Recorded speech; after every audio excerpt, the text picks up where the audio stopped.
सभी साथियों को राम राम। स्वागत है आप सभी का आपके अपने YouTube channel GK GS by Harish Bhardwaj official YouTube channel के अंदर। कंप्यूटर की जो हमारी सीरीज चल रही है इसके अंदर जो है आज हम यहाँ पे क्लास नंबर 32 करने वाले हैं। इससे पहले मैं क्लास जो है 31 क्लास जो है कंप्लीट करवा चुका हूँ। आई होप आप सीक्वेंस वाइज इन क्लासों को देख रहे होंगे। ठीक है, 32वीं क्लास के अंदर जो है हम माइक्रोसॉफ्ट ऑफिस का जो है पार्ट सेकंड कर रहे हैं मेरे भाई। ठीक है, यहाँ पर जो है हम पार्ट सेकंड कर रहे हैं। इससे पहले जो है माइक्रोसॉफ्ट ऑफिस का फर्स्ट पार्ट करवा चुका हूँ जिसके अंदर जो है मैं कंप्लीट एमएस वर्ड के बारे में बता चुका हूँ। अगर आपने वो वीडियो नहीं देखी है तो कंप्लीट वीडियो देख लेना, एवरीथिंग आपको नॉलेज हो जाएगी एमएस वर्ड के बारे में। ठीक है, तो आज की वीडियो स्टार्ट करते हैं। स्टार्ट करने से पहले बस वीडियो को लाइक कर देना और वीडियो को शेयर कर देना अपने दोस्तों के साथ, भाइयों के साथ और बहनों के साथ, अगर आपको ये वीडियो अच्छी लगे तो मेरे भाई। ठीक है, और टेलीग्राम पर आपको इसकी पीडीएफ मिल जाएगी, वहां से जो है डाउनलोड आप कर सकते हैं। तो चलिए जो है वीडियो को स्टार्ट कर लेते हैं। आज जो है हम यहाँ पर MS एक्सेल जो है स्टार्ट करने वाले हैं मेरे भाई। ठीक है, तो MS एक्सेल के बारे में थोड़ा सा जो है आपको बता देता हूँ ओवरव्यू। MS एक्सेल क्या है? MS एक्सेल को जो है यहाँ पे लिख देता हूँ MS एक्सेल। MS एक्सेल क्या है भाई? MS एक्सेल जो है ये एक डिजिटल रजिस्टर है मेरे भाई। ठीक है, ये एक डिजिटल रजिस्टर है और इसका इस्तेमाल जो है किसके लिए किया जाता है? गणितीय हिसाब किताब और चार्ट बनाने के लिए जो है MS एक्सेल का उपयोग किया जाता है। और डेटा समझने और रिपोर्ट तैयार करने का जो है एक टूल है। कौन सा टूल है? MS एक्सेल एक टूल है मेरे भाई। ठीक है, उन लोगों के लिए यह सबसे अच्छा है। किन लोगों के लिए यह सबसे अच्छा है? जिनको जो है बहुत सारे नंबर को सही ढंग से सजाकर रखना होता है। मतलब अगर किसी बंदे का, यानी कि फॉर एग्जांपल मान लीजिएगा आपका जो है सबसे ज्यादा काम क्या है? नंबर्स का काम है, यानी कि मैथमेटिकल जो नंबर्स होते हैं ना उनका जो है ज्यादा काम है, तो आप MS एक्सेल का ही यूज करेंगे मेरे भाई। ठीक है, यहां पर यही चीजें लिखी गई है, ये देखो मैं पढ़कर आपको बता देता हूं। MS एक्सेल एक इलेक्ट्रॉनिक स्प्रेडशीट है जो सांख्यिक गणना करने तथा चार्ट बनाने में सहायता करता है। स्प्रेडशीट सांख्यिकी विश्लेषण यानी कि नंबर्स एनालिसिस के लिए एक टूल है तथा विश्लेषण क्या कहता है यह बताने के लिए रिपोर्ट और प्रेजेंटेशन तैयार करता है। जिन लोगों को संख्या का विश्लेषण, रिकॉर्ड तथा व्यवस्थित करने की आवश्यकता होती है वे ही स्प्रेडशीट का जो है प्रयोग करते हैं मेरे भाई। ठीक है, यहां तक सारी चीजें क्लियर है। आगे चलते हैं, पैराग्राफ सेकंड पर चलते हैं मेरे भाई। ठीक है, तो सेकंड पैराग्राफ में क्या बोला गया? स्प्रेडशीट रो तथा कॉलम के हर वर्ग या खाने को एक सेल एड्रेस देता है मेरे भाई। ठीक है, तथा प्रयोक्ता को सूचना डालने की अनुमति देता है। ठीक है, वर्कशीट में कॉलम वर्टिकली अपीयर होते हैं, कॉलम में टेक्स्ट प्राय लेफ्ट अलाइन होते हैं। यह सेल एड्रेस का कॉलम तथा रो लेबल है। यह जल्द सांख्यिकी गणना करने, वार्षिक या मासिक आंकड़े संग्रहित करने, वित्तीय विवरण तैयार करने के लिए तथा कर टैक्स वर्कशीट तैयार करने इत्यादि के लिए उपयोग होता है। स्प्रेडशीट का एक्सटेंशन .xls होता है। ठीक है, अब मैं आपको लोकल लैंग्वेज में आपको बताता हूं क्या होता है। इसके अंदर जो ये MS एक्सेल होता है ना, इसके अंदर जो है छोटे छोटे डिब्बे होते हैं मेरे भाई। ठीक है, ये तो आपको पता होगा। MS एक्सेल तो देखा हो ना, किसी ने नहीं देखा हो तो वो अलग बात है, देखा होगा तो आप समझ जाओगे। ये ऐसे ऐसे छोटे छोटे डब्बे बने होते हैं MS एक्सेल के अंदर। इनको क्या बोला जाता है? इनको सेल बोला जाता है मेरे भाई। ठीक है, इनको क्या बोला जाता है? इनको जो है सेल बोला जाता है मेरे भाई। ठीक है, हर वर्ग या हर खाने को जो है एक सेल एड्रेस देता है मेरे भाई। ठीक है, ये आपको याद रखना। इसको इनका जो है ये जो डब्बे दिए गए ना, ये जो खाने हैं इनका सबका जो है एक अलग सेल एड्रेस होता है मेरे भाई। ठीक है, यहां तक सारी चीजें क्लियर है। उसके बाद ये क्या कहता है? उसके बाद जो है ये कहता है वर्कशीट में कॉलम वर्टिकली अपीयर होते हैं। कॉलम में जो टेक्स्ट लिखा जाता है ना, मतलब कि ये जो कॉलम है, फॉर एग्जाम्पल कॉलम और रो का तो पता होगा ना, ये कॉलम है। ठीक है, और रो कैसी होती है? रो ऐसी होती है। रो ऐसी होती है मेरे भाई। ठीक है, रो ऐसी होती है, मतलब जो लंबी खड़ी लाइन है ना, खड़ी लाइन क्या है? खड़ी लाइन कॉलम है, और जो लेटी लाइन है ये क्या है? ये रो है मेरे भाई। अब ये कॉलम की बात कर रहा है। कॉलम में अगर आप कोई भी नाम लिखोगे या शब्द लिखोगे, फॉर एग्जांपल आपने हरीश लिख दिया, राहुल लिख दिया, साक्षी लिख दिया, कुछ भी लिख दिया, तो वो लेफ्ट अलाइन से शुरू करेगा। लेफ्ट अलाइन ये है मेरे भाई। ठीक है, ये दिख रहा है लेफ्ट अलाइन, ये लेफ्ट अलाइन है। यहां से चिपका के जो है वो अक्षरों को लिखना स्टार्ट करेगा। यही यहां पर जो है लिखा गया है मेरे भाई। ठीक है, अब इसका सबसे इंपॉर्टेंट पार्ट क्या है, सबसे इंपॉर्टेंट पार्ट ये है स्प्रेडशीट का एक्सटेंशन डॉट एक्सएलएस है मेरे भाई, ठीक है। और ये जो एक्सएलएस है ना, डॉट एक्सएलएस, ये कब तक का है, जो 2007 संस्करण आया था ना, 2007 से पहले जितने भी एडिशन आते थे माइक्रोसॉफ्ट एक्सेल के, उनके जो है डॉट एक्सटेंशन यानी कि पीछे जो नेम सेव करते थे ना आप एक्सेल फाइल की जो सेव करते थे, उसके पीछे क्या लिखा आता था, डॉट एक्सएलएस लिखा आता था। लेकिन उसके बाद जो है बहुत सारे संस्करण आए, 2007 आया, ठीक है, 2010 आया, ठीक है, और भी बहुत सारे आए थे। कौन कौन सा आया था, 2013 आया था, ठीक है, उसके बाद 16 आया था, 16 के बाद 19 आया था, 19 के बाद माइक्रोसॉफ्ट ऑफिस अभी जो है करंट में 365 चला हुआ है। तो इन सभी में यानी कि 2007 के बाद जो है जितने भी संस्करण आए माइक्रोसॉफ्ट एक्सेल के, इनमें जो है नया जो है एक्सटेंशन लिखा जाता है। कौन सा लिखा जाता है, dot x L S x, ठीक है। अब आप कहेंगे सेम है, सेम नहीं है मेरे भाई, देखो यहाँ पे एस था, यहाँ पे भी एस है, तीन अक्षर सेम है, लेकिन दोबारा बाद में जो है लास्ट में एक्स जोड़ दिया गया है। तो बस इतनी सी चीज आपको याद रखनी है मेरे भाई, ठीक है। इसके बाद हम चलते हैं आगे। इलेक्ट्रॉनिक स्प्रेडशीट कंप्यूटर मेमोरी में तार्किक वर्कशीट है, ठीक है। तार्किक वर्कशीट का मतलब क्या है, यानी कि लॉजिकल वर्कशीट है, जो कॉलम तथा रो में बटा है। वही मैंने ऊपर बताया कि ये पूरा जो है खानों से भरा होता है, पूरा जो एमएक्स एक्सेल है ना, ये खानों से भरा होता है। ये खड़ी लाइन जो है कॉलम होती है और लेटी लाइन जो है ये रो होती है मेरे भाई, ठीक है। यह यूटिलिटी सॉफ्टवेयर पैकेज है, आप सभी जानते हैं। एक बार सूत्र का निर्धारण करने के बाद गणना जो है स्वतः होती रहती है। एमएस एक्सेल का ये फायदा है, अगर एक बार जो है आप इसके अंदर फार्मूला लगा देंगे ना, तो उसके बाद सिर्फ आपको जो है नंबर देते रहना है, बार बार जो है आपको फार्मूला लगाने की जरूरत नहीं है। ऑटोमेटिक जो है वो फार्मूला का जो है यूज करते जो है करके जो है आपको आउटपुट यानी कि रिजल्ट देता रहेगा, दिखाता रहेगा, ठीक है। यही लिखा गया है तथा परिणाम उपयोगकर्ता को दिखाता रहता है। एमएस एक्सेल वर्कबुक, आगे क्या लिखा है, चलिए आगे चलते हैं।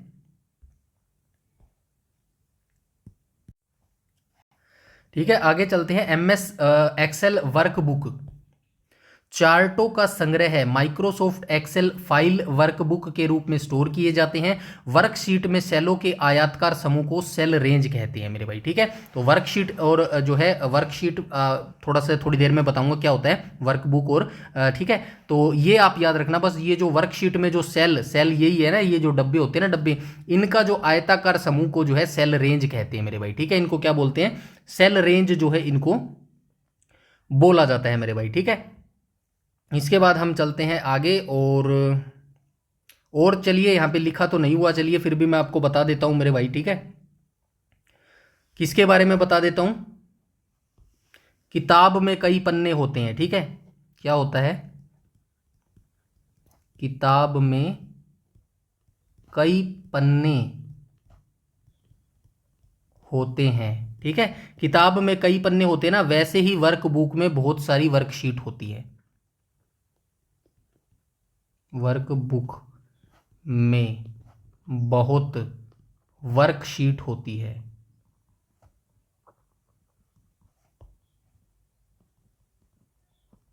बस यही आपसे पूछा जाएगा, वर्कबुक क्या होती है। वर्कबुक यानी कि बहुत सारे पेजेस की जो बुक बनती है ना, उनको वर्कबुक बोला जाता है, और उनको वर्कबुक बोला जाता है। और जो सिंगल पेज होता है ना, एक पेज, दो पेज, तीन पेज, चार पेज, ये क्या है, ये वर्कशीट है मेरे भाई, ठीक है। ये क्या है, ये वर्कशीट है। बस इतनी सी चीज जो है आपको याद रखनी है मेरे भाई, ठीक है। एक वर्कशीट में कितने कॉलम होते हैं, ये भी आपको याद रखना है। एक वर्कशीट में 256 कॉलम होते हैं मेरे भाई, ठीक है। एक वर्कशीट में कितने कॉलम होते हैं, 256 होते हैं। और अगर आपसे पूछ ले एक वर्कशीट में जो है कितनी रो होती हैं, तो कितनी बताएंगे आप, 65,536।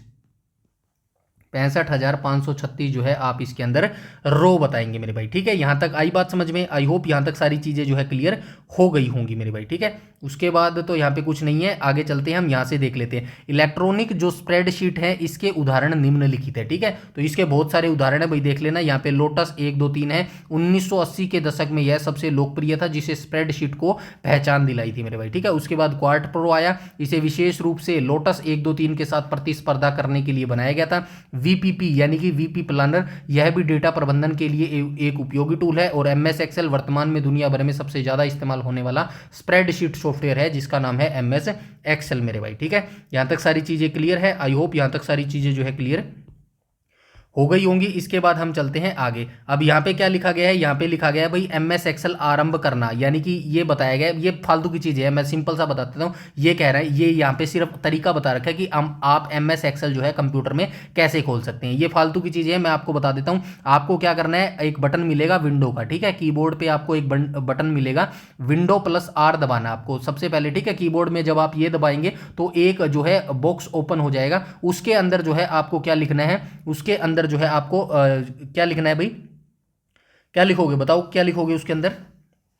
उसके अंदर जो है आप MS एक्सेल लिखोगे तो डायरेक्ट आपका MS एक्सेल जो है ओपन हो जाएगा मेरे भाई, ठीक है। ये सारी चीज़ें क्लियर है, ठीक है। ऐसे भी आप ओपन कर सकते हैं, वैसे कि MS एक्सेल आरंभ करने के दो तरीके हैं। डेस्कटॉप पर MS एक्सेल आइकन पर डबल क्लिक करोगे तो MS एक्सेल खुल जाएगा, या फिर आप क्लिक स्टार्ट पर बटन करोगे, प्रोग्राम करोगे, माइक्रोसॉफ्ट ऑफिस करोगे और माइक्रोसॉफ्ट एक्सेल करोगे तो सेम वही चीज़ आपकी ओपन हो जाएगी मेरे भाई, ठीक है। अब सूत्र बनाना, सूत्र कैसे बनाते हैं भाई, ये चीज़ इंपॉर्टेंट है, क्योंकि MS एक्सेल में मेन चीज़ यही है, सूत्र वाला काम है मेरे भाई, ठीक है। तो चलिए आइए देख लेते हैं। उस सेल पर क्लिक करते हैं, फॉर एग्जांपल ये सेल है भाई, ठीक है। आपको इस सेल पर काम करना है तो इस सेल के अंदर जो है आप क्या लिखेंगे, इक्वल का फार्मूला लगाएंगे मेरे भाई, ठीक है। जैसे कि ये एक सेल है मेरे भाई, ठीक है, ये एक सेल है और हर फार्मूला जो है इक्वल से स्टार्ट होता है, ये आप याद रखेंगे मेरे भाई, ठीक है। सेल के अंदर आप क्या करेंगे, इक्वल का जो है साइन लगाएंगे। देखो वही चीज यहाँ पे लिखी गई है, उस सेल को आप क्लिक करते हैं जहां सूत्र आपको डालना है मेरे भाई, ठीक है। उसके बाद जो है आप n इक्वल साइज टाइप करते हैं, यानी कि उस बॉक्स के अंदर आप इक्वल साइज जो है साइन करेंगे। फंक्शन बटन F(x) पर जो है आप क्लिक करेंगे, जो भी सूत्र हम डालना चाहते हैं उसका चयन करते हैं तथा स्क्रीन पर मिले निर्देशों का पालन करते हैं। यहाँ पे जो है एक सूत्र बना के दिखाया गया है, ठीक है। यहाँ तक आई बात समझ में? चलिए थोड़ा सा और बता देता हूँ। सबसे पहले जो सूत्र आप बनाना चाहते हैं ना, सूत्र में जो है डालने के लिए जो है आपको निम्नलिखित जो है काम करने होंगे। क्या क्या करना होगा, सबसे पहले आप सेल को सेलेक्ट करेंगे जिसका आप परिणाम चाहते हैं। फॉर एग्जाम्पल इस सेल का जो है आप परिणाम चाहते हैं तो इसके अंदर जो है आप इक्वल का साइन लिखेंगे, ठीक है। सबसे पहले जो है इक्वल आप उसके अंदर टाइप करेंगे, उसके बाद जो है आप F(x) बटन को क्लिक करें तथा अपने इच्छा के अनुसार जो है फंक्शन को चुने। उदाहरण के तौर पर मैंने ये यहाँ पे लिख दिया, अगर आप ऐसे करेंगे तो आपको रिजल्ट मिल जाएगा मेरे भाई, ठीक है। इसका क्या मतलब है, सबसे पहले ये C10 को जो है C11 से जो है प्लस करेगा और उसके बाद जो इनका रिजल्ट आएगा ना उसको जो है डिवाइड करेगा 12 से, जो है ये डिवाइड करेगा। उसके बाद जो आएगा ना डिवाइड करने पर जो आएगा उसको जो है D18 में जो है प्लस कर देगा। ये कहना चाह रहा है मेरे भाई। आई बात समझ में यहाँ तक? आई होप यहाँ तक सारी चीजें जो है क्लियर हो गई होंगी मेरे भाई, ठीक है। इसके बाद हम चलते हैं आगे। इसके बाद ये बेसिक सी चीज़ें हैं भाई, सेल में बॉर्डर जोड़ना और हाईलाइट करना। मतलब सेल के अंदर जो है ये एक सेल है, ठीक है, ये एक सेल है, इसके यहाँ पर जो है बॉर्डर होता है, इस बॉर्डर को कैसे जोड़ा जाएगा और कैसे उसको हाईलाइट किया जाएगा, बस यही चीज़ बताई गई है। और यहाँ पे जो है तरीका बताया गया है कैसे आप जो है बॉर्डर जोड़ सकते हैं। सर्वप्रथम यह सुनिश्चित करते हैं कि स्वर्ण जो है स्वरूपण टूल बार जो है दिखाई दे रहा है। मतलब ऊपर जब आप MS एक्सेल ओपन करते हैं ना तो उसके अंदर जो है आप सबसे पहले देखेंगे फॉर्मेट टूल जो है दिख रहा है या नहीं दिख रहा है टूल बार। अगर नहीं दिख रहा है तो आप सबसे पहले उसको लेके आएंगे, उसके बाद जो है आगे का काम कर रहे हैं, ठीक है। यदि नहीं दिखाई दे रहा है तो व्यू पर क्लिक करते हैं तो वो टूल बार नीचे की तरफ आपको दिखने लग जाएगा मेरे भाई, ठीक है। टूल बार का चयन कर फॉर्मेटिंग का चयन करते हैं, अर्थात फॉर्मेटिंग पर क्लिक करते हैं। जिस सेल को हाईलाइट करना है या बॉर्डर डालना है उस सेल को बाई क्लिक कर जो है चयन करते हैं। फिग डॉट बटन सेल को हाईलाइट करने के लिए चयन करते हैं तथा फिग डॉट सेल का बॉर्डर देने के लिए जो है चयन करते हैं मेरे भाई, ठीक है। यहां तक सारी चीजें क्लियर है। सबसे पहले जो है आप पक्का करें फॉर्मेटिंग टूल आपको दिखाई दे रहा है या फिर नहीं दिखाई दे रहा है, ठीक है। उसके बाद व्यू पर आप क्लिक करेंगे, उसके बाद जो है टूल बार में जाकर जो है फॉर्मेटिंग को चुनेंगे और जो है जिस सेल को आपको रंग करना है या फिर हाईलाइट करना है उसके या फिर बॉर्डर देना चाहते हैं तो उसके ऊपर जो है आप लेफ्ट क्लिक करके उसको जो है सिलेक्ट कर लेंगे और फिर फोटो में दिए गए बटन जो FIG डॉट बटन दिया गया ना इसका उपयोग करके जो है सेल को जो है हाईलाइट कर सकते हैं या फिर उससे बॉर्डर संबंधित जो है बटन चुन सकते हैं मेरे भाई। इससे आसान नहीं हो सकता मेरे भाई, ठीक है। 2 बार बता रहा हूं एक ही चीज को, हालांकि इतना बताने लायक है नहीं ये चीजें, ठीक है ना। उसके बाद स्प्रेडशीट में चार्ट डालना, तो चार्ट डालना नॉर्मल सी चीज है भाई। चार्ट क्या होता है, डेटा को चित्र के रूप में दिखाना, ठीक है। डेटा को चित्र के रूप में दिखाना क्या कहलाता है, चार्ट कहलाता है। ठीक है, अब ये नहीं बताऊंगा, ये चीज़ यहाँ पे लिखी गई है, अच्छे से आराम से बैठ के पढ़ लेना। कोई भी दिक्कत आए तो पूछ लेना कमेंट सेक्शन में, डोंट वरी, बता दूंगा सारी चीज़ें। ठीक है, उसके बाद हम चलते हैं आगे मेरे भाई। ठीक है, आगे ये उदाहरण दिया गया है, बिल्कुल सारी लैंग्वेज में, यकीन मानिएगा ये जो चीज़ें लिखी गई है ना, ये मैंने अपनी लैंग्वेज में लिखी है भाई, ऐसी लैंग्वेज में आपको किताब में नहीं मिलेगा। यकीन मानिएगा ये जो एग्जाम्पल है ना, ये मैंने लिखा है भाई मेरे भाई अपने तरीके से। ठीक है, तो ये जो चार्ट का एग्जाम्पल दिया है ना ऊपर, अभी चार्ट की बात हो रही ना, तो चार्ट का एग्जाम्पल यहाँ पे दिखा देता हूँ। मान लीजिए आपने एक टेस्ट दिया है, ठीक है, सेल A1 में लिखा है मैथ और B1 में लिखा है 80। ठीक है, सेल A2 में लिखा है साइंस और B2 में लिखा है 90। अगर आप इन दोनों का चार्ट बनाएंगे ना, तो रंगीन खंबे ऐसे दिखाई देंगे। ठीक है, ऐसे खंबे जो है, रंगीन खंबे जो है आपको दिखाई देंगे, और जो सबसे ज़्यादा होगा वो आपको दिखाई दे जाएगा। ठीक है, जिससे साफ दिखेगा कि साइंस में नंबर ज़्यादा है मेरे भाई। ठीक है, ये तो दिख ही रहा है साइंस में कितने नंबर है, 90 नंबर है मेरे भाई। ठीक है ना, यहाँ तक सारी चीज़ें क्लियर है। आई होप यहाँ तक सारी चीज़ें क्लियर हो गई होगी। अब हम चलते हैं MS पावर पॉइंट के ऊपर चलते हैं मेरे भाई। ठीक है, चलिए MS पावर पॉइंट के ऊपर चलते हैं। 1 सेकेंड।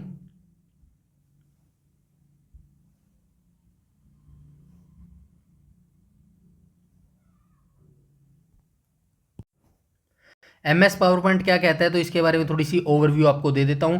माइक्रोसॉफ्ट के द्वारा विकसित किया गया MS जो ऑफिस है ना, उसका ही एक भाग है जो जिसको बोलते हैं MS पावर पॉइंट। ठीक है, इसको प्रेजेंटेशन जो बनाते हैं ना, वो इसी के अंदर बनाते हैं। यह प्रस्तुतिकरण यानी कि स्लाइड शो को तैयार करने के लिए जो है एक शक्तिशाली टूल है मेरे भाई। ठीक है, प्रेजेंटेशन को तैयार करने का सबसे जो है किफ़ायती तरीका है MS पावर पॉइंट मेरे भाई। ठीक है, यह माइक्रोसॉफ्ट द्वारा विकसित MS ऑफिस का एक भाग है। प्रस्तुतिकरण तथा स्लाइड शो को तैयार करने के लिए शक्तिशाली जो है उपकरण हो जाएगा मेरे भाई। ठीक है, उसके बाद पावर पॉइंट के उपयोग बताए गए भाई, इसके क्या क्या उपयोग हो सकते हैं। व्यवसाय अनुप्रयोग प्रस्तुतिकरण यानी कि बिजनेस एप्लीकेशन प्रेजेंटेशन का स्लाइड तैयार करना, एनिमेशन के द्वारा ग्राफिकल चीज़ों को तैयार करना। एक भाई जो हम जो है एक सिंपल सी चीज़ बताता हूँ, एक फॉर एग्जाम्पल ये जो है PDF बनी हुई है ना, ये प्रेजेंटेशन नहीं है, सिंपल सी है ना, लेकिन अगर इसको MS प्रेजेंटेशन में हम क्लिक करेंगे ना, तो इसके अंदर जो है हम यहाँ पर जो है चित्र भी बना के दे सकते हैं। ठीक है, ग्राफ भी बना के दे सकते हैं, तो वो क्या बनेगी, वो एक प्रेजेंटेशन बन जाएगी, और वो काफ़ी देखने में जो है अट्रैक्टिव लगेगी। सिर्फ इतनी सी बात है मेरे भाई। ठीक है, आगे चलते हैं। व्यवसाय जगत में ट्रेनिंग देने के लिए इसका यूज होता है। MS पावर पॉइंट आरंभ करना। ठीक है, MS पावर पॉइंट आरंभ करने के दो ही तरीके हैं, वही चीज़ है, बार बार बता रहा है कि MS पावर पॉइंट कैसे जो है शुरू किया जा सकता है। ठीक है, आगे चलते हैं। कुछ खास शब्द के बारे में यहाँ पे देख लेते हैं, कुछ खास शब्द इसने दिए हैं मेरे भाई। ठीक है, चलिए कुछ खास शब्द इसके देख लेते हैं भाई, क्या कहने की कोशिश कर रहा है। स्लाइड क्या होती है, जैसी कॉपी का एक पन्ना होता है ना, वैसे ही पावर पॉइंट के एक पन्ने को स्लाइड बोलते हैं मेरे भाई। ठीक है, आपके कॉपी के एक पेज को क्या बोलते हैं, पन्ना बोलते हैं ना, वैसे ही जो प्रेजेंटेशन होती है ना, उसके एक पेज को क्या बोलता है, स्लाइड, उसके एक पेज को बोला जाता है। अब स्लाइड शो क्या होता है, मतलब कि स्लाइड शो उसको बोलते हैं, पहले एक फोटो आ गई, उसके बाद दूसरी फोटो आ गई, उसके बाद तीसरी फोटो आ गई, उसके बाद चौथी फोटो आ गई, और ऑटोमेटिक अपने आप जो है फोटो आती जा रही है, उसको क्या बोला जाता है, उसको स्लाइड शो बोला जाता है। ठीक है, जब सारी स्लाइड एक के बाद एक पूरी स्क्रीन पर चलती है, उनको स्लाइड शो बोला जाता है। ट्रांजिशन क्या होता है, जब एक स्लाइड हटती है और दूसरी आती है, तो वह किस स्टाइल में आएगी, जैसे पर्दे की तरह खुलना। मतलब कि फॉर एग्जाम्पल ये एक जो है स्लाइड है, ये एक दूसरी स्लाइड है। अब जैसे पहली स्लाइड चली गई, ठीक है, पहली स्लाइड चली गई, दूसरी स्लाइड जो आएगी ना, वो जो है थोड़ी सी अजीब तरीके से आएगी, मतलब जो है घूम फिर के आएगी, या फिर नीचे से ऊपर की तरफ आएगी, या ऊपर से नीचे की तरफ आएगी। वो जो थोड़ा सा बीच में होता है ना, उसी को ट्रांजिशन बोला जाता है मेरे भाई। ठीक है, आगे चलते हैं। नई प्रस्तुति बनाना है, यानी कि क्रिएट न्यू प्रेजेंटेशन आप कैसे बना सकते हैं, तो वही चीजें जो है यहाँ पर लिखी गई है मेरे भाई। ठीक है, तो चलिए देख लेते हैं नई प्रस्तुति आप कैसे बना सकते हैं। Auto content wizard, 1 second. इसमें क्या बोला गया, ऑटो कंटेंट विजार्ड। इसका क्या मतलब है, यह एक बने बनाए ढांचे जैसा है, मतलब कि प्री बनाया गया है, मतलब पहले से जो है एक ढांचा, एक स्ट्रक्चर बनाया गया है। यह आपसे पूछेगा कि क्या बनाना है। ठीक है, जैसे बिजनेस मीटिंग या फिर स्कूल प्रोजेक्ट बनाना है, और फिर यह खुद ही स्लाइड्स और उनमें क्या लिखना है, सैम्पल टेस्ट, उसका सुझाव दे देगा, और आपको बस अपना नाम और जानकारी भरनी होगी। यानी कि ये मान के चलो, जैसे कि क्या कह सकते हैं, जैसे कि भाई पहले वेबसाइट बनानी होती थी ना, वेबसाइट बनानी होती थी तो आपको कोडिंग आनी चाहिए मेरे भाई, ठीक है, कोडिंग आनी चाहिए, तभी जो है आप वेबसाइट बना सकते थे। लेकिन भाई अब जो है बिना कोडिंग के भी जो है वेबसाइट बनाई जा सकती है अगर आपको वर्डप्रेस चलाना आता है। तो वर्डप्रेस क्या है? वर्डप्रेस एक ऐसा ही टूल है जिसके अंदर पहले से ही जो है फिक्स कर दी गई है चीज़ें, यानी कि प्री डिफाइन कर दी गई है, यानी कि बस जो है सारी चीज़ें बना दी गई हैं कोडिंग के थ्रू। लेकिन बस आपको वेबसाइट बनानी है तो बस उसके अंदर जो है लिखना पड़ेगा आप वेबसाइट का नाम क्या देना चाहते हैं, कहाँ पर आप जो है चार्ट डालना चाहते हैं, कौन सी पिक्चर डालना चाहते हैं, बस यही चीज़ जो है ऑटो कंटेंट विजार्ड समझाता है मेरे भाई, ठीक है। आगे चलते हैं। डिज़ाइन टेम्पलेट की बात करें तो डिज़ाइन टेम्पलेट क्या होता है? यह एक रेडीमेड ड्रेस की तरह है, इसमें रंग, फॉन्ट और डिज़ाइन पहले से सेट होते हैं, आपको बस अपना कंटेंट डालना है और सजावट की चिंता नहीं करनी है मेरे भाई, ठीक है। तो डिज़ाइन टेम्पलेट का मतलब यही होता है। आगे चलते हैं। रिक्त प्रस्तुति यानी कि ब्लैंक प्रेजेंटेशन, यह एक सफ़ेद कोरे कागज, आप सभी जानते हैं ब्लैंक प्रेजेंटेशन, अगर आप खुद से बनाना चाहते हैं प्रेजेंटेशन तो आप ब्लैंक प्रेजेंटेशन लेंगे, बिल्कुल वाइट होगी वो, उसके अंदर कुछ नहीं होगा, यहाँ सब कुछ आपको खुद तय करना पड़ेगा। ऊपर हमने देखा ना, अगर जो है सारी चीज़ें आपको पहले से रेडीमेड मिल रही थी, ठीक है, लेकिन अगर आप ब्लैंक प्रेजेंटेशन लोगे तो वहाँ पर आपको सारी चीज़ें खुद करनी पड़ेंगी, उसके फ़ॉन्ट साइज, उसको कलर कॉम्बिनेशन, उसकी जो है ग्राफ वगैरह जो भी आप ऐड करना चाहते हैं वो आपको खुद करना पड़ेगा ब्लैंक प्रेजेंटेशन के अंदर मेरे भाई, ठीक है।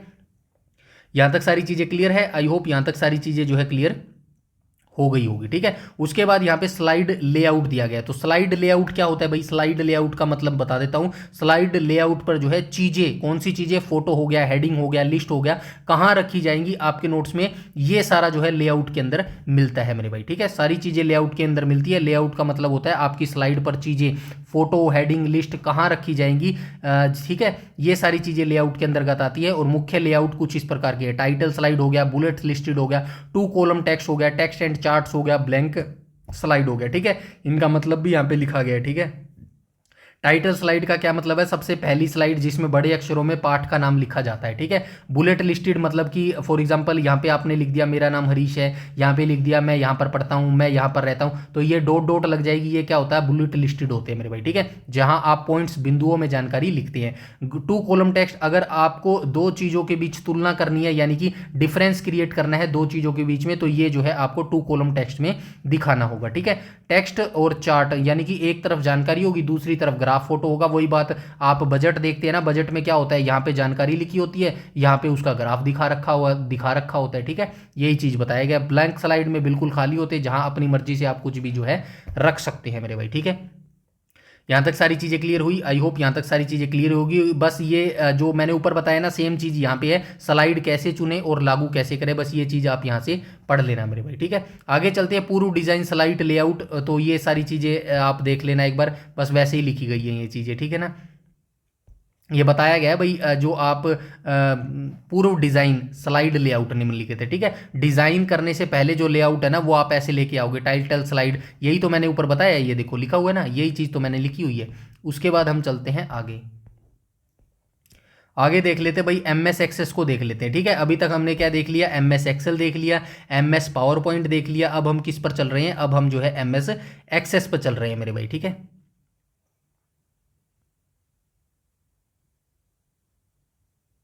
तो चलिए MS एक्सेस को स्टार्ट कर लेते हैं। यहाँ पे क्या बोला गया है? इंट्रोडक्शन MS एक्सेस का, ठीक है। माइक्रोसॉफ्ट एक्सेस डेटाबेस बनाने तथा प्रबंधन करने के लिए एक शक्तिशाली प्रोग्राम है। माइक्रोसॉफ्ट जो एक्सेस है ना, डेटाबेस बनाने, डेटाबेस क्या होता है? जहाँ पे डेटा को कलेक्ट करके रखा जाता है मेरे भाई, ठीक है। सारा डाटा एक साथ जो है मैनेज करके रखा जाता है, उसी को MS एक्सेस बोला जाता है, ठीक है। इनमें डेटा को देखने तथा निर्माण में सहायता करने के लिए कई सुविधाएं हैं मेरे भाई, ठीक है। आसान भाषा में समझाऊं तो MS एक्सेस एक ऐसा सॉफ्टवेयर है जो बहुत सारे डेटा को इकट्ठा रखने और उसे चलाने यानी कि मैनेज करने के लिए बनाया गया है। इसमें डेटा को व्यवस्थित करने के लिए बहुत सारे बढ़िया टूल दिए गए हैं मेरे भाई, ठीक है। यहाँ पे क्या लिखा गया है? डेटाबेस को तोड़ने का क्या मतलब है? तो डेटाबेस को तोड़ने का क्या मतलब है, थोड़ा सा आपको यहाँ पर बता देता हूं, ठीक है। MS एक्सेस का मुख्य काम क्या होता है? तो यह वह जो MS एक्सेस यहाँ पे आपने देखा ना, अभी हम क्या पढ़ रहे हैं?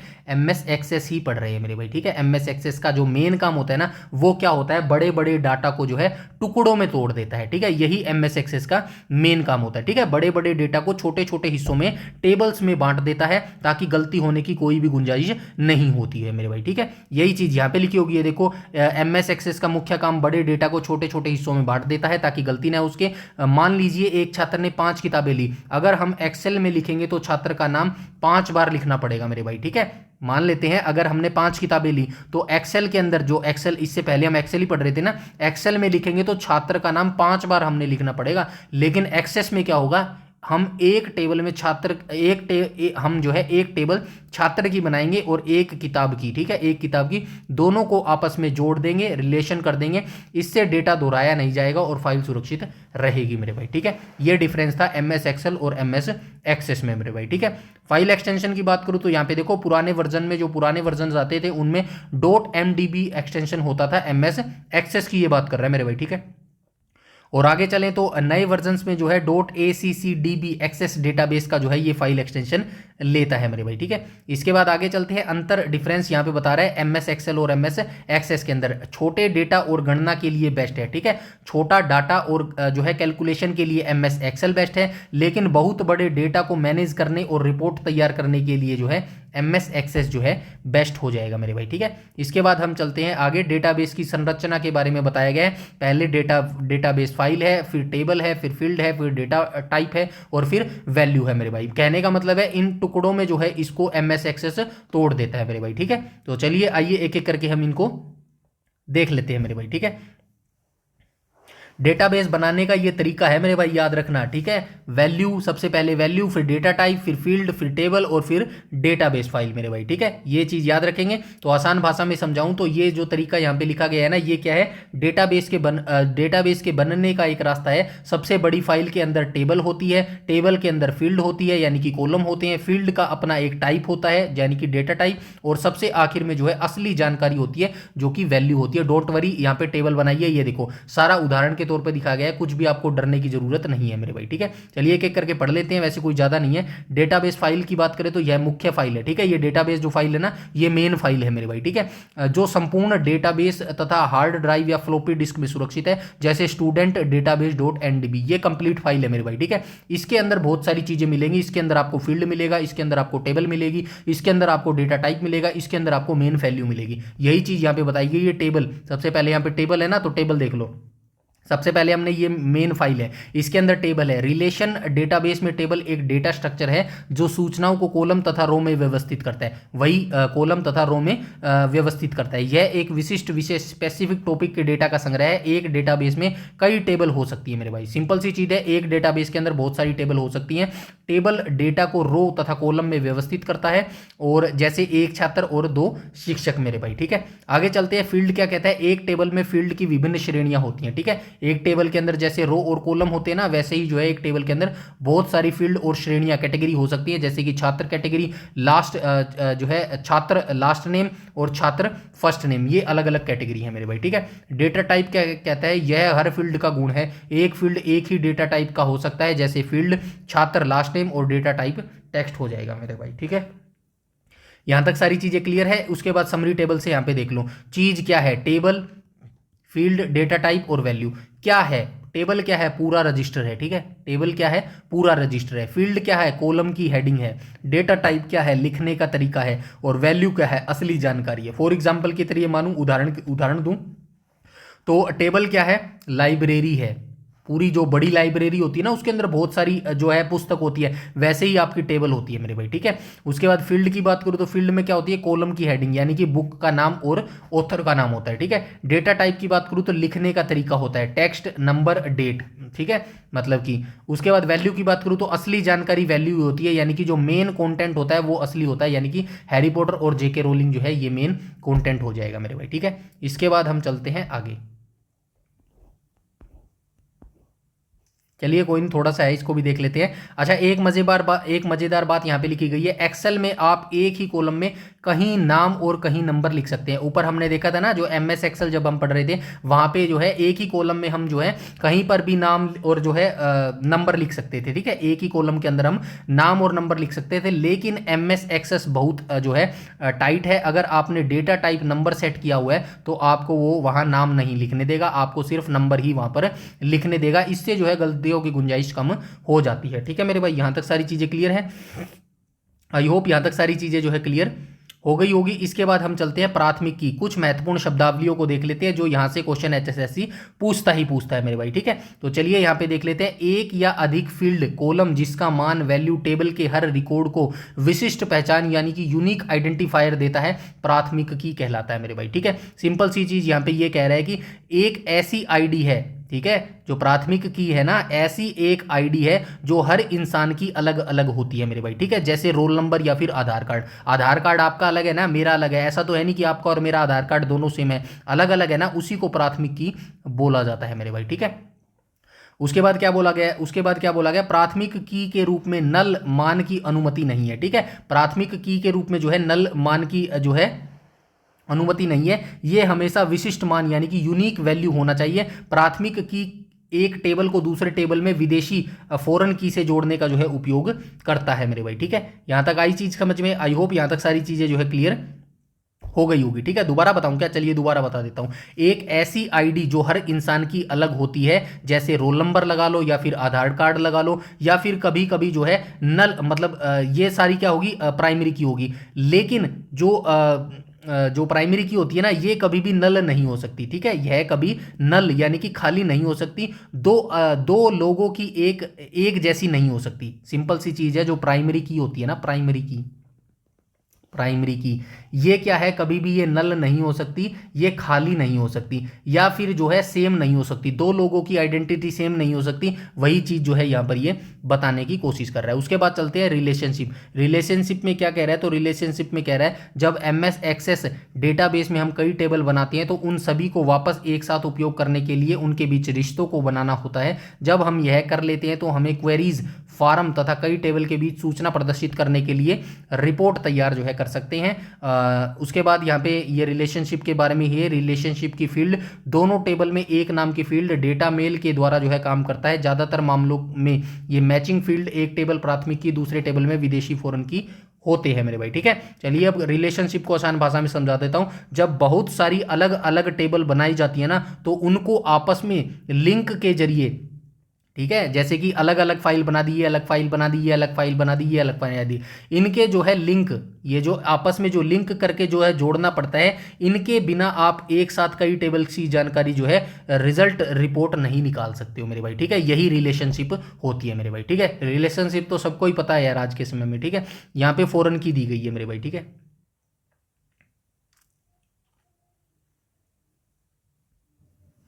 ठीक है।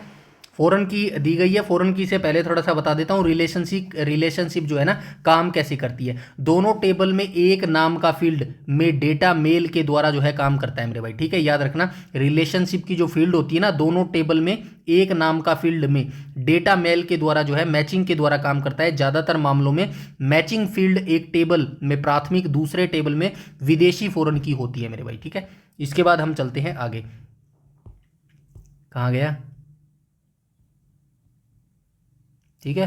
चलिए फॉरेन की हो गई, नहीं हुई, फॉरेन की नहीं हुई, ठीक है। चलिए फॉरेन की को देख लेते हैं। जब एक टेबल की प्राइमरी की जैसे रोल नंबर किसी दूसरे टेबल में इस्तेमाल होती है, उसे वहां फॉरेन की कहा जाता है मेरे भाई, ठीक है। आसान भाषा में समझाऊं तो एक टेबल की खास पहचान जैसे रोल नंबर और दूसरी टेबल में ले जाते हैं, ठीक है, तो वह दूसरी टेबल के लिए फॉरेन की विदेशी मेहमान बन जाती है मेरे भाई। सिंपल सी चीज़ है, ठीक है। आगे चलते हैं। ये देखो अलग सा एग्जांपल दे रखा है, यह दो टेबलों को आपस में फेविकोल की तरह चिपका कर रखता है ताकि डेटा सही जगह पहुंच सके। यहाँ पे फार्म के बारे में बता रखा है भाई, ठीक है। एक सेकंड भाई, फॉर्म के बारे में क्या बोल रहा है, फॉर्म टेबल का एक ग्राफिकल प्रस्तुति है, ठीक है। फॉर्म क्या है, टेबल का एक ग्राफिकल प्रस्तुति है। फॉर्म के द्वारा हम टेबल में रिकॉर्ड को जोड़ सकते हैं, मिटा तथा अपडेट कर सकते हैं। फॉर्म का नाम टेबल से भिन्न हो सकता है, पर दोनों एक ही सूचना या डाटा का उपयोग करते हैं, अर्थात फॉर्म के रिकॉर्ड में परिवर्तन करने पर टेबल में भी परिवर्तन हो जाएगा मेरे भाई, ठीक है। इसके बाद हम चलते हैं आगे।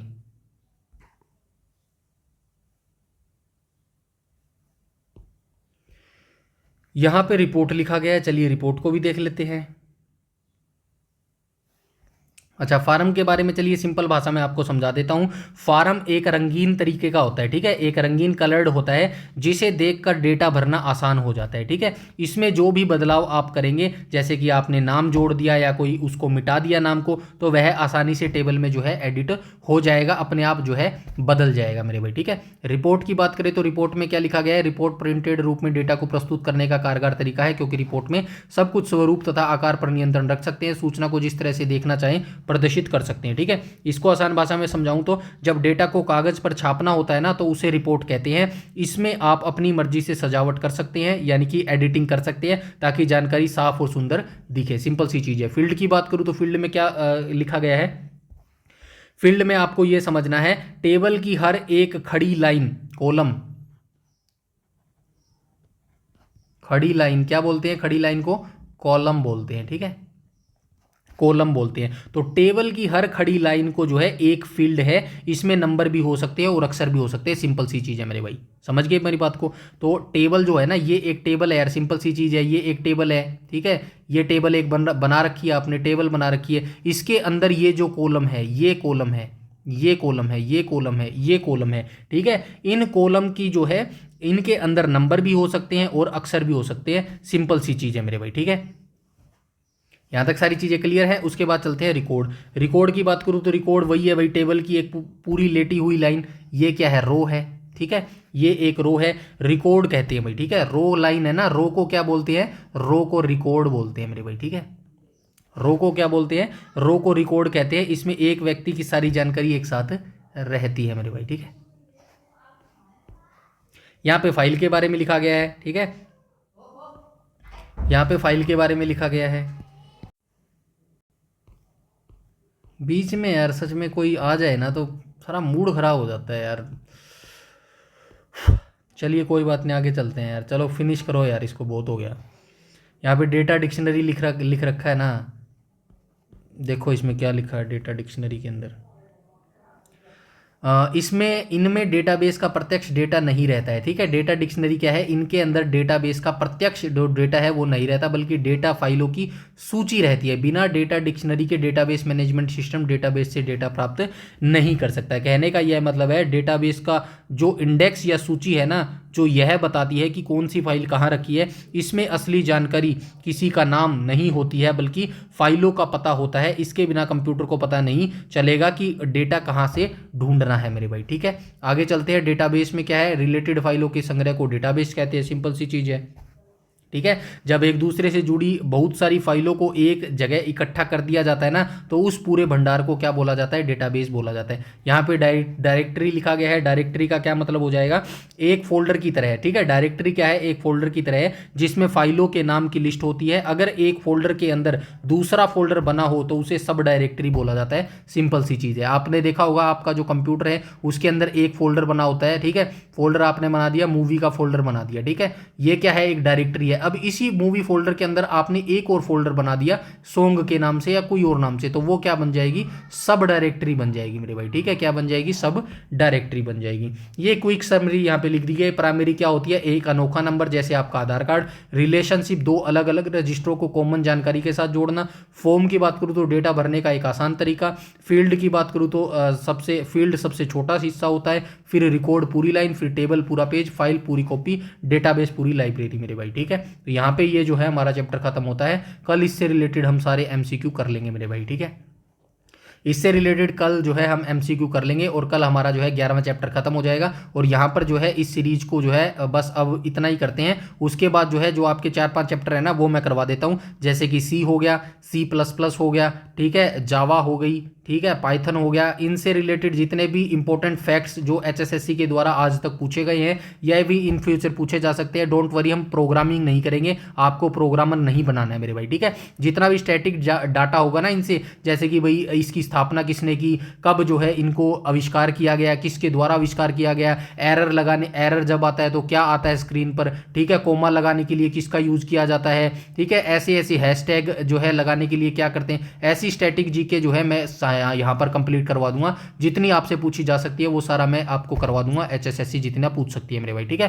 तो ये 3-4 टॉपिक है, अब 11 हमारे चैप्टर हो गए ना, तो 4 टॉपिक और करवा देता हूं जिससे हमारे 15 चैप्टर कंप्लीट हो जाएंगे, ठीक है। सी हो गया, C++ करवा दूंगा, 2 हो गए, ठीक है। तीसरा पाइथन से भी क्वेश्चन पूछता है, ये भी हम देख लेंगे, ठीक है। और क्या रह गया, और चौथा एक और देख लेंगे कौन सा जो मिलेगा, ठीक है। बाकी इतने करने के बाद उसके बाद जब आपका एग्जाम नियर अब आएगा तो जितने भी चैप्टर बच जाएंगे, आई नो बहुत सारे बच जाएंगे, वैसे भी डेटा स्ट्रक्चर हो गया, ठीक है, और भी बहुत सारे टॉपिक आपके माइंड में आ रहे होंगे, ठीक है, उनके सीधे जो है हम MCQ कर लेंगे मेरे भाई, ठीक है। तो अभी के लिए इतना ही, और वीडियो को लाइक कर देना और शेयर कर देना मेरे भाई, ठीक है। आज के लिए इतना ही रखते हैं, और इस PDF को डाउनलोड कर लेना टेलीग्राम चैनल से। तो आज के वीडियो में इतना ही, मिलते हैं नेक्स्ट वीडियो में बहुत जल्द, तब तक के लिए धन्यवाद।